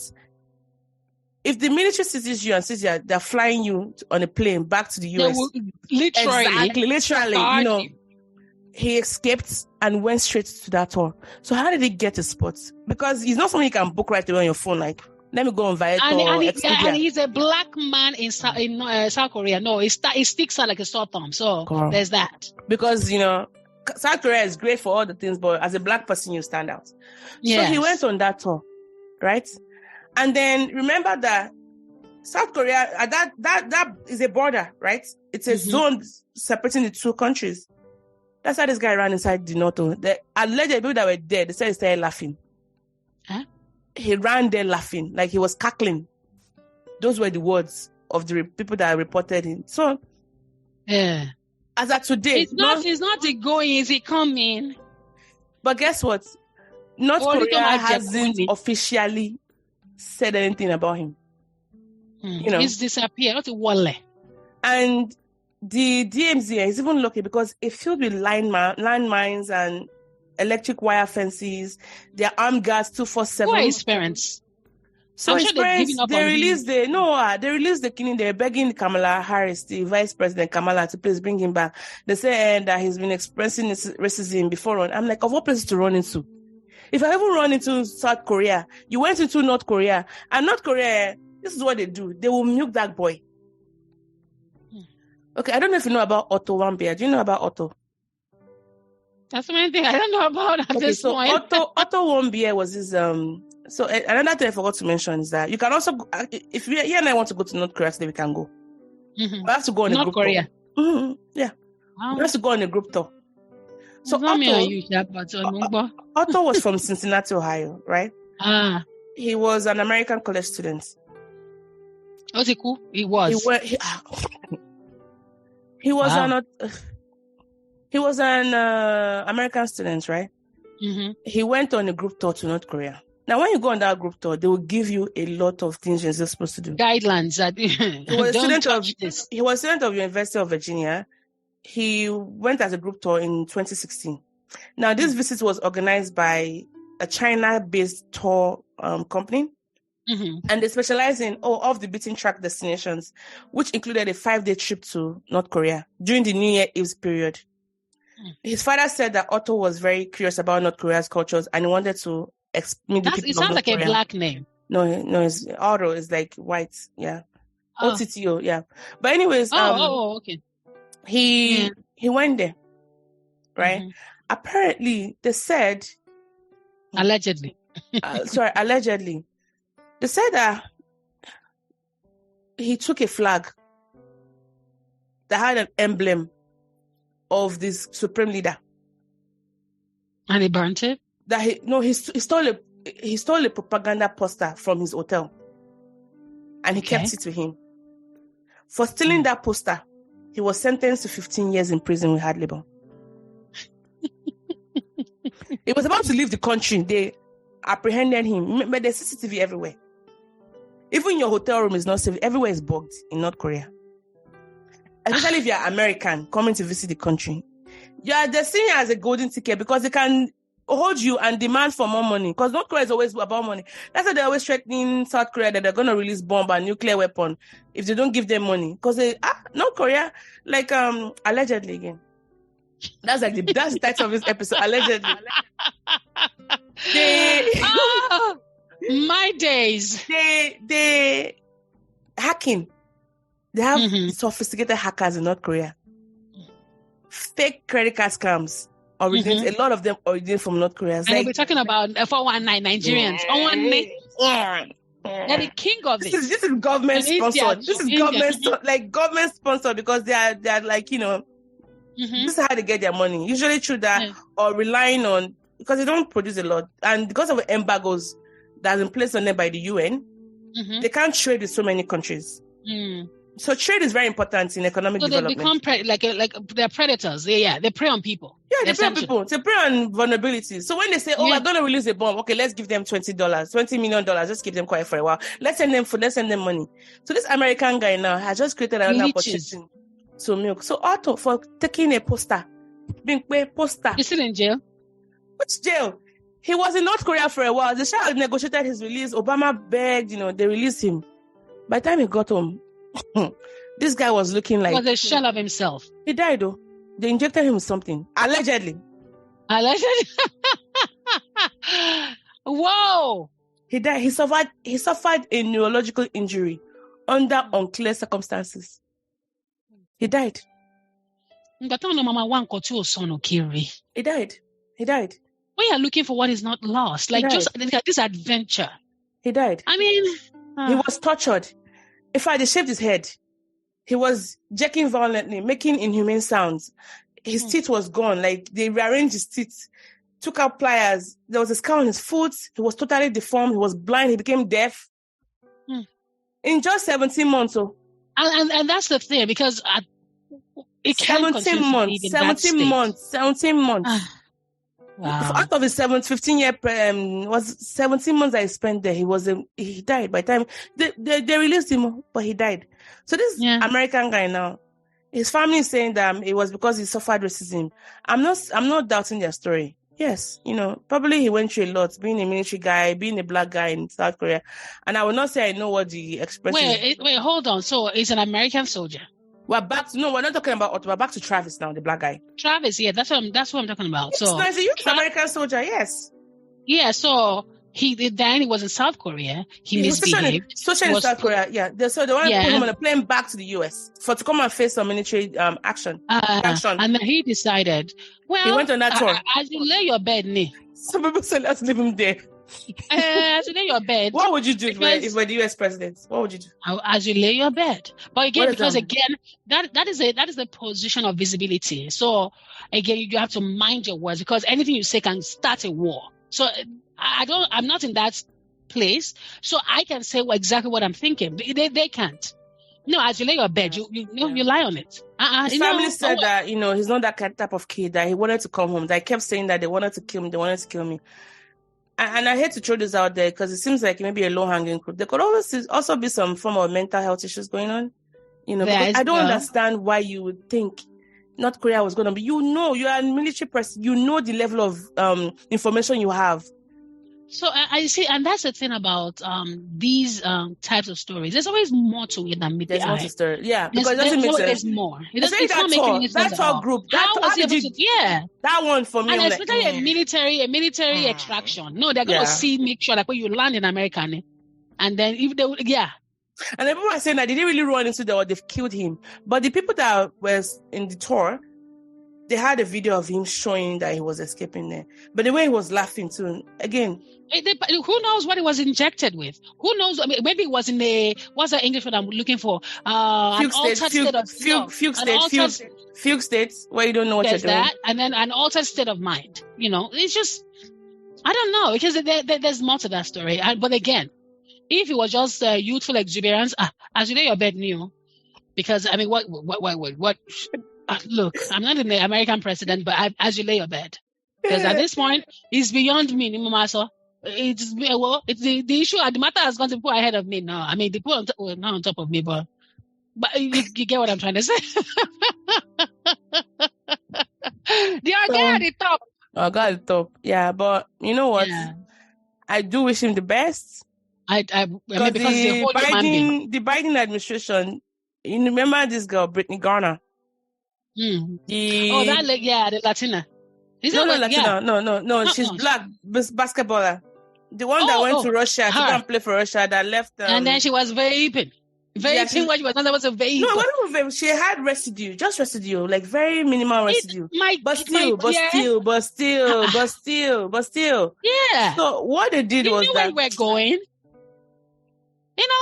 All these it's just this misbehavior that you can get away when you're here. No, if you're going to go to Rome, you have to abide by their rules. And this is the privilege. This privilege that Americans have. When we go anywhere, we're quick to adjust because again we know this is not exactly home.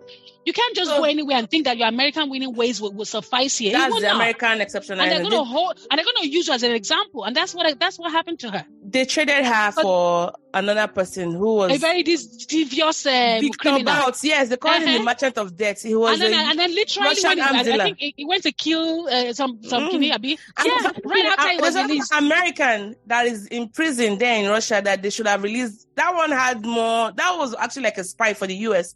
So this trade is not fair.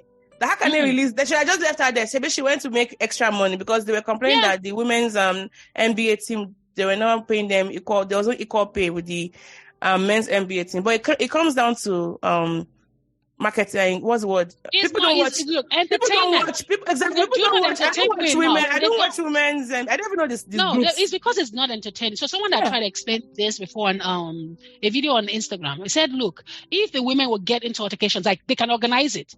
It's like hockey. Yeah, I don't watch basketball, but I know basketball teams. And the more tickets they sell, the more they pay the players. Exactly. So they're bringing in money. So it's where are they supposed to get this money from? Because you guys are not entertaining enough. That's what they said. Look, I'm not a. So, anyways, they still because of what the Biden administration did last year when they exchanged her for that Victor guy. Yeah, people were not happy that it wasn't effective. I hope she has learned a lesson because she's no longer kneeling down. She's actually very proud to be American. You know, usually she will kneel down and she will protest singing the national anthem. She's actually changed that, so I'll give it to her. But the US Biden administration is still deciding. They're just trying to weigh whether they want to go and rescue him or not. But North Korea has not said anything. They haven't even confirmed that they have. American. They have not even confirmed that they have him in custody. 23-year-old boy. Yeah. So, anyways, and it was also he's a military guy. Oh gosh. So the level of intel you might have. And then that's why nothing is given to you if it's above your pay grade. So maybe it's not high up there.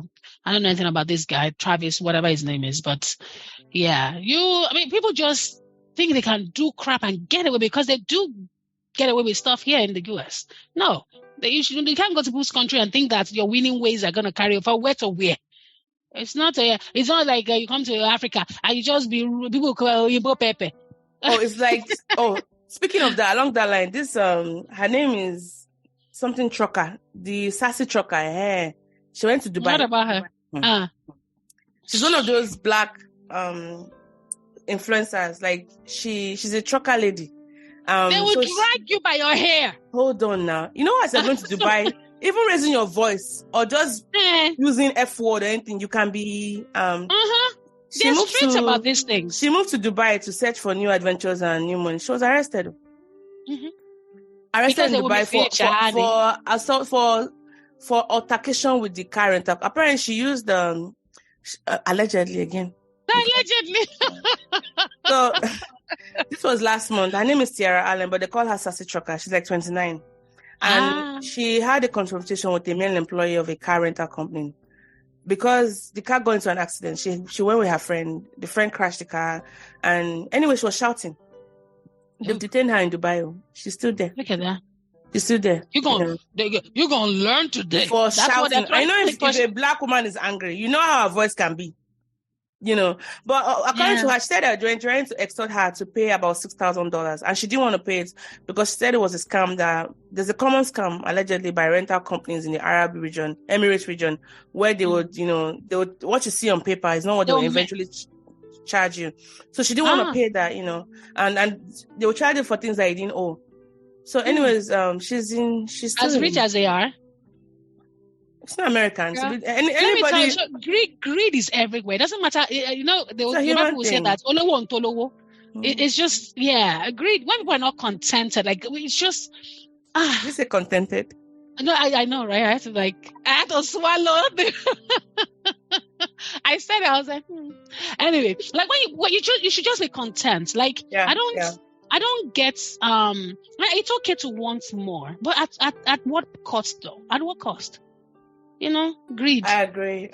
So those are all anyway, of my... a lot of these stories. Look, I've been a learner on this show. But did you like it? Do you like this format? Yeah. Do you like the first time? Actually, I'm excited doing this because I know I like how I was able to bring so many things together. Yeah. Because at the end of the day, these things are not new things. It's just, the experiences are new to the people that are experiencing it. But the world, that's what I like about the internet as well. How you're able to fingertip, just get access to this information, hopefully to inform and also all these alleged situations. Girl, I don't want to get sued, And then for me, so I think that the reason I don't pay a lot of attention to this news is because it's overwhelming. It just, after a while, you just be scared to even take a step outside your door. You wouldn't want to try. It's just, and it could be depressing too as well, because when you hear all the stories and then, like someone deflecting to North Korea from where? I don't know. As a Nigerian, as a black man, as a black man, wisdom is far from him, unless it was in an altered state. Unless that. So run towards the other direction. Moshe so altered. But that story is not adding up. It's just not adding up. Military extraction, and then he escaped them. How much of dexterity does he have as a soldier? Please, two people. No. That story is not adding up. But anyway, but this was very informational. Thank you. Yeah.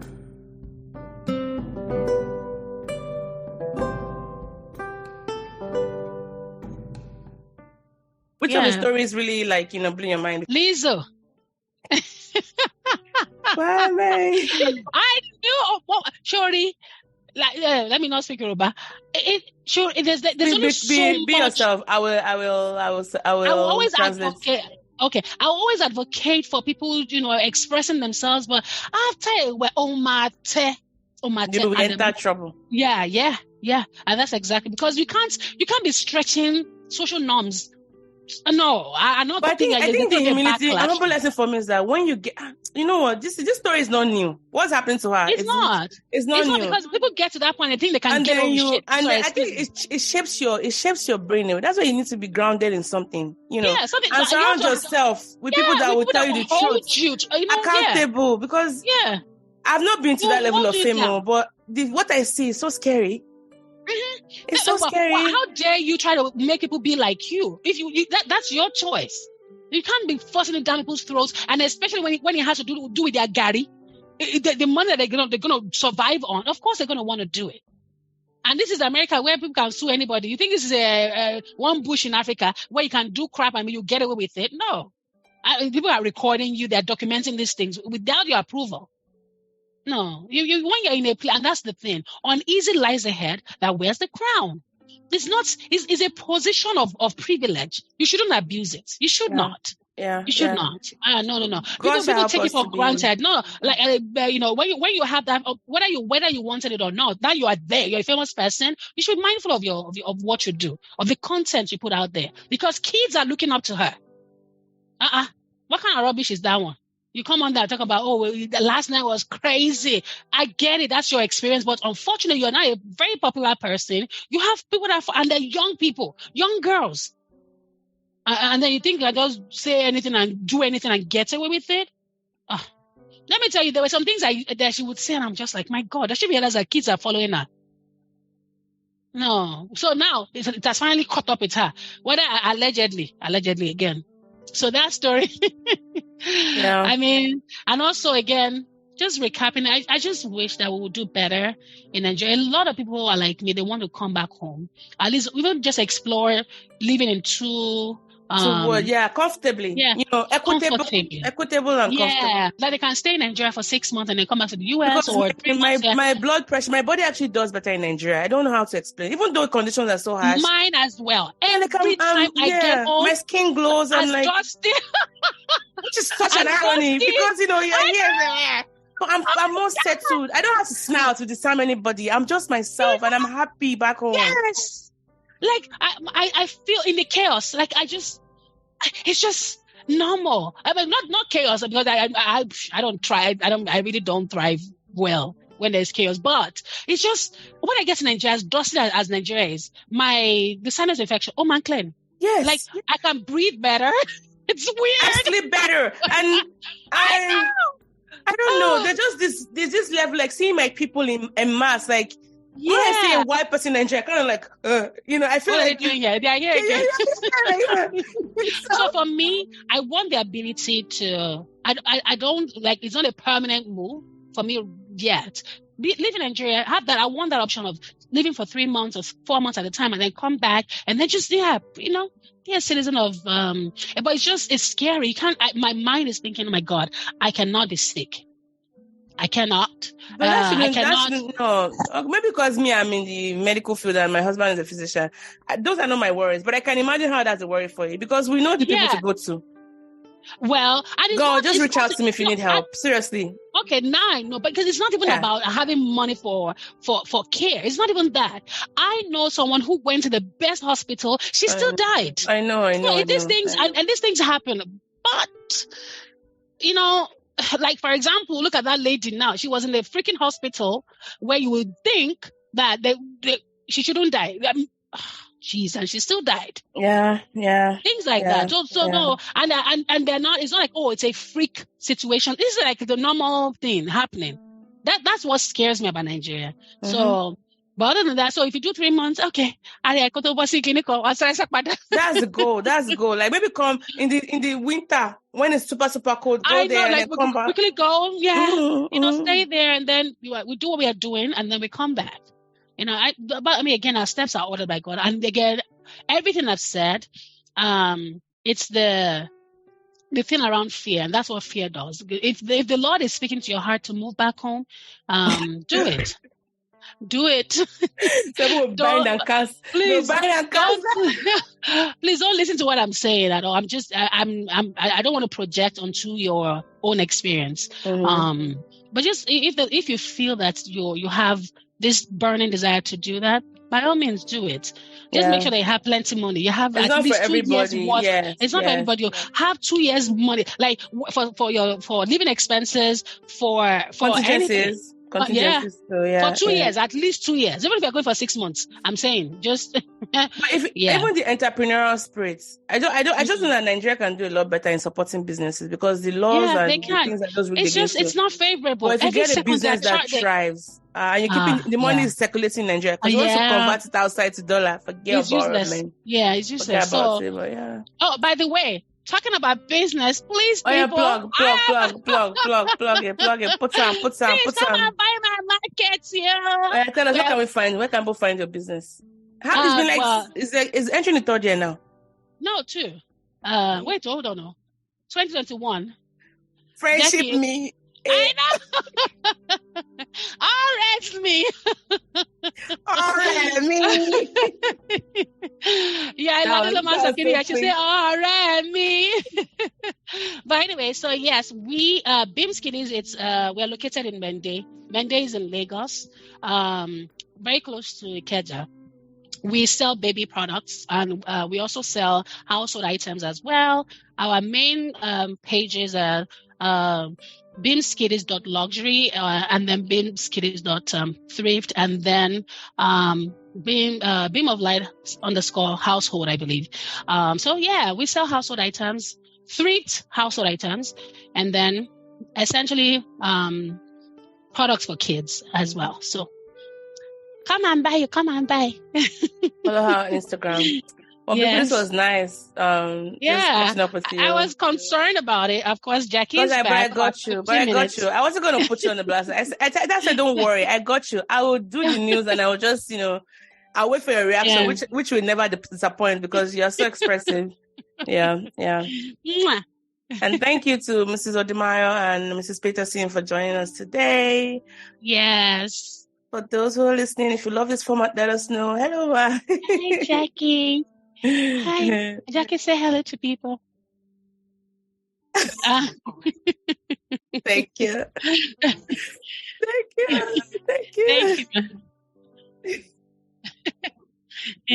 We hope you enjoyed the conversation. Oh!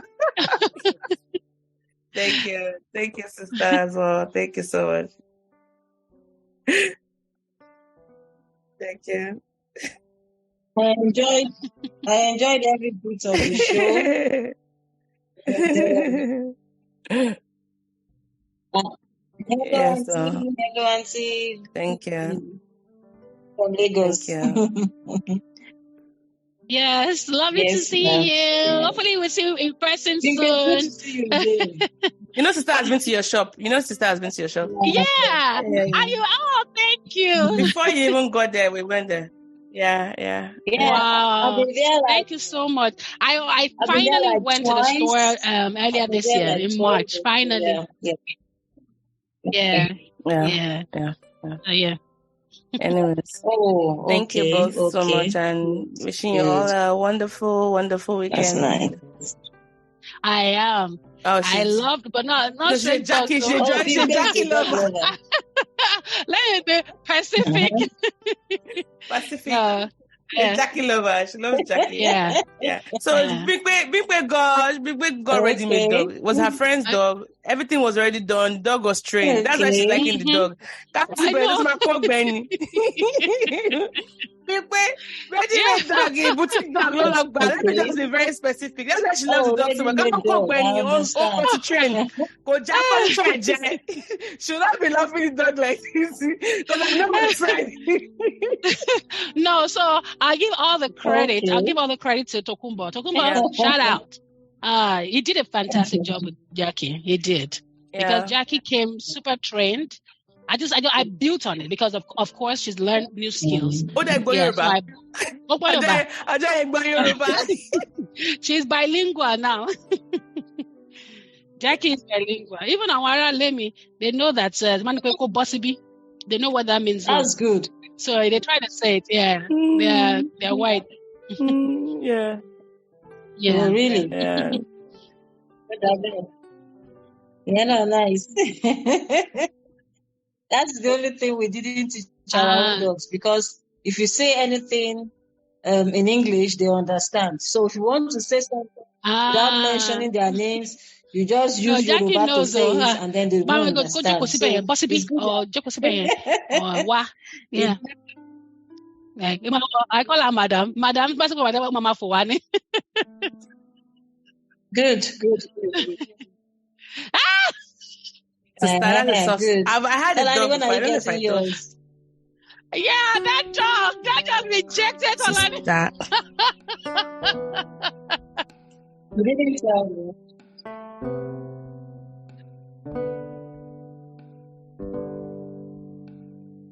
This was 20. Hold on now. People, I break the news like that. This was 2019. Yes, no, 2018. Yes, 2018. This was when I was still doing residency in New Mexico, yeah. And I was living in Oklahoma City. So I was by myself. So he would say, so one day I was like, and he'll come visit like maybe once every 3 months, like, oh, you're lonely, let's get you a dog. It's for your birthday present. I'm like, sure. But for starters, I'm very particular about hair.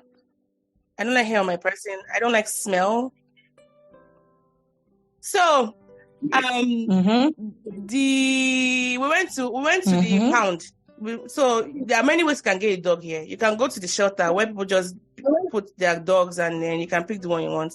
Now this pound is not, and there are many kinds of pounds. There are the private ones, like adoption shelters. It tends to be a little bit more expensive, but they take good care of the dogs. The one we went to was the one that was run by this states, like local government pound. So first come, first serve. And we didn't go there very early. So the dog we saw was the last dog. Yeah. And I was like, it was the last dog. I know that the last dog is not like the favorite pick of the litter. Last dog. So her name was Lola. She was an American Australian Shepherd. And I told them, I don't want a dog that sheds hair. They're like, oh no, she doesn't shed, but in the summer she might shed her winter hair. But I should warn you, she's a foster dog, meaning some family had fostered her before. But she's never been adopted. So I'm like, what's going on with this? Well, how come she's never been adopted? But I'm like, let's just give it a try. But they now said something that she doesn't like being in a crate. So whenever you leave your house, usually you put your dog in a crate. So that way they don't like go around the house and mess around the house. And I'm like, okay, that's okay. I will try. So I got all the food, got all the toys, I bought like a cooling gel, got like a pad where she can stay on. And I had this red suede couch in my living room then. So Lola and I lived in a townhome. I lived upstairs. And when you take your dogs for walking in the US, it's code for go and take them out to shit so you can pack the poop. Nobody told me that. And because I lived upstairs, there was no garden for her to play around. And because I was living by myself, I'll stay at work very late because I think there was nobody I was coming home to. But because of her, I had to start coming home early to let her out so she can pee. I'll give her this. Lola was potty trained. She won't poo or pee anywhere. But tell me why the expensive sleeping area I set up for her, she didn't want it. She had a love affair with my suede couch, my red suede couch. I don't know for which. Maybe it was better for her. So in the morning, I'll wake up. She had to see bear. Bear is saliva or some secretions or with her hair hit on the suede couch. It was just a trigger for me. And then by the time you're cleaning it, this dog smell is not coming out. Every night when I'll go and take her to work, we had a backpack in front of my townhome, which was good, very convenient. Just take her there. She'll smell everything. I said, that's fine. Be a dog. Do you, baby? But when we're now coming back to the house, the sprinklers come on because the apartment complex, they were doing us. So she'll now run into the water and that dog smell will now be permeating in my... So I couldn't even be affectionate to her because I was always cleaning. I wake up in the morning, I was spending like 30, 40 minutes cleaning. Every day I was cleaning the sewage. So I was already getting so when Taiwo came, by the time Taiwo was still around though, but by the time he would wake up, I had done the cleaning. So he was never understanding why I was man Koramaja. I couldn't kiss it in the mouth. So he would come and say, I said, me that I saw your mouth going to your butt some minutes ago. Lola, she want, and you know how they would be kicking their butt and all that. So I never kiss a dog. I'm sorry. No matter how cute you are, I can't kiss a dog. But remember, this dog has been fostered. Apparently, the family that took care of it could come on the bed. You can never come on my bed. You cannot stay on my bed. No. I grew up with dogs. We had boundaries. You can't stay on my bed. No. And I cannot kiss in the mouth because I knew where your mom has been. So I wasn't and then on top of the stress from cleaning. So I knew that I had to work on myself, that I'm not an American dog person. I'm a busky bingo kind of person. So that was always complaining. So one day I was like, I'm just going to leave the dirt for him to see. So he woke up that day, I didn't clean anything. He was like, I said, keep cleaning, you missed a spot. By the time he was done cleaning. So I think, and all of that, and it was just too stressful for me. So I knew I wasn't very motherly towards the dog. At the point, the dog just ran away. Like, when we took it for a walk, it was running towards strangers. By God. Stranger. So I told Taiwo, I said, by the time you leave, I can't do this anymore. Like, we need to take it back. So I forgot to mention, we paid like $70, which is not super expensive because sometimes these dogs can be as expensive as, $500, even like thousands of dollars, depending on the breeds. And they said it wasn't shedding. This dog was shedding hair like no man's business. Maybe it was stress or food or maybe whatever, change of environment. So I took it back to the pound. I didn't even look. You know how you drop somebody off and you're looking back? Like, I did not even look back. I didn't even look at my windshield mirror to see. I just kept driving off. Like 2 weeks later, I was vacuuming my room. I just felt something bumping. It was her toy. That's the end of dog. I'm not doing any doggo. No, I'm not an American dog person. Voila, jackpot. Jackie is. I think so. For me, I guess I got a fair deal. You think? I know. I got a great deal, actually. Yes, you did. Jackie is she's a Labradoodle. She doesn't shed. She, even though they say she doesn't shed, it's a lie. She does, because when I vacuum my house, but it's not like super. Yeah, but it's not the kind of shedding that you are seeing on people's dogs. Shed. Yeah. But it's not the one that sticks to me or anything. It's just a carpet, right? And yeah, I do not. And then Tokumbo obviously trained Jackie not to kiss in the mouth, so she doesn't do that. She doesn't try to lick me anywhere. I got a great deal. So when I go to Kapan, Jackie's coming with me. I don't know how. Yeah, but no, I got a great deal with Jackie. She's so good. And Sistà has dogs. Sistà has a lot of dogs. Yeah. How many do you have? Very good. Yeah. Oh wow! What breed are they? One of them died. Yellow died, right? Was it yellow? We had 5. Sassy, your favorite one, yeah. One died. Old age, Abi. No, it's Sassy. Sassy died. Oh wow! I can't really say. Died. So that was a double loss for you. What breed is it? And then people will not understand. The great. Let me tell you. I don't understand. I looked at Jackie, and I thought to myself, one day Jackie would die. I started crying. Are you all right? I don't see that part. I don't understand. I know Sistà was very sad about Sassy. I don't get it. I don't get how people are so attached to her. I was crying so much. I was hugging her. But she was saying, I still don't get it for sure. Oh God, but again, yeah.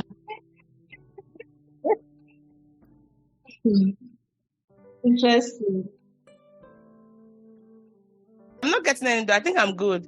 Plus, also my travels, because to spend money on boarding dogs, it's not cheap. It's not. I mean, every time I have to travel, I have to think about Jackie. $1,000 a month on her dog. Because boarding them is like $50 to $70 per day. It's expensive. In a daycare. Wow. Pick it up. I'll just give my paycheck to the dog because there's no even childcare now. I don't think childcare is expensive. I don't bring dog. Jackie, come. What's if I so yeah, Up. Wow, good. Maybe I keep so entertained. Like an aquarium instead. They're great companions. No, because the energy for pets in this US is the same thing as taking care of a child, if not worse. Because they expect you to. People will fight you if you misbehave with a dog. Even when I returned the dog and I talked about say comments. Someone comment on how dare you that you're smart. Why didn't you think you were? I said, I know. I didn't think I thought I was a dog person because I grew up with dogs in Nigeria. Like I had a dog in Nigeria and it was a different kind of arrangement because you don't sleep on the bed, you keep them outside. Yeah, but here. Yeah, but it's been amazing having her though. It's been amazing. She's such a good companion. Yeah, it's been really amazing. Does she sleep on your bed? Right. Well, yeah.